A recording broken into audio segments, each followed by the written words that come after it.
Hey guys, welcome back to the channel. In this tech tutorial video we're going to reveal to you how you can convert an image in PNG or JPEG file format into a PDF document on CloudConvert.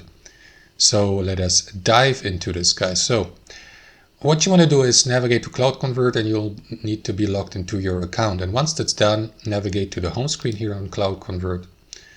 And what you want to do is convert for example, a JPEG. As you can see, I've uploaded already one, but let me upload a new one by clicking into that arrow down icon. Select the source, like your computer, Google Drive, OneDrive, and so on and so forth. I'm going to upload it from my device JPEG file format, so let me do that. And then, guys, before you convert the given file from JPEG or PNG, select Document here and choose PDF.